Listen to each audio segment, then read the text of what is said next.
अफगानिस्तान में बैठे तालिबानी बस अमेरिका की फौज के हटने का इंतजार कर रहे थे और जैसे ही फौज हटी पूरे अफगानिस्तान पर उन्होंने अपना अधिकार कर लिया।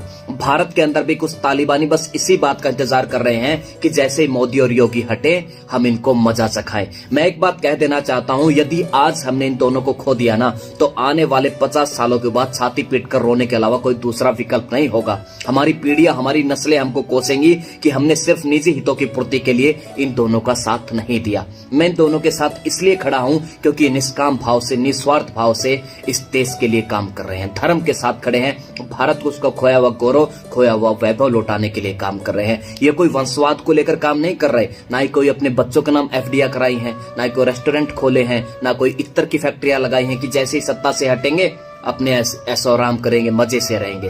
ये जो कुछ भी कर रहे हैं अपनी औलादों के लिए नहीं बल्कि हमारी औलादों के लिए कर रहे हैं।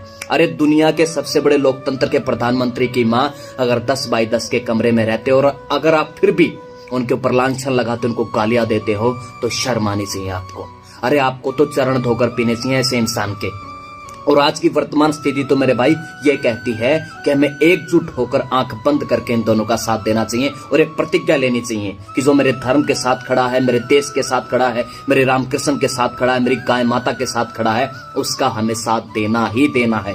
अरे जिसने राम मंदिर का 500 सालों का कलंक धो दिया, जिसने भारत माँ के सीने से 370 का खंजर निकाला है, सरदार वल्लभ भाई पटेल, सुभाष चंद्र बोस, स्वामी रामानुजाचार्य, शंकराचार्य, श्रीमती अहिल्याबाई होलकर की मूर्ति स्थापित कर और अब नालंदा विश्वविद्यालय का पुनर्निर्माण करके वह भारत को विश्व गुरु बनाने की राह पर निकल पड़ा है।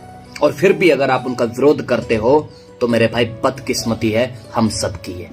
अरे परमात्मा ऐसी विभूतियों को बड़ी कृपा करके भेजता है, धनुष बाण सुदर्शन चक्र तो उसे इमरजेंसी में उठाना पड़ता है। इसलिए मेरी आपसे प्रार्थना है कि इन दोनों का साथ दीजिए। ये भारत को बचाने आए हैं, भारत को विश्व गुरु बनाने आए हैं। बस आपसे मेरी हाथ जुड़कर एक ही प्रार्थना है कि अपना हित पहचानिए, अपना हित पहचानने की आदत डालिए, क्योंकि देश आज सुरक्षित हाथों में है और देश इन्हीं हाथों में रहना चाहिए। बस एक ही प्रार्थना ऊपर वाले से कि यदि चाय वाला जाए तो गाय वाला जाए। और अगर मेरी बातों से आप सहमत हो तो इस वीडियो को ज्यादा से ज्यादा शेयर कीजिए। जय श्री राम, जय जय श्री राम।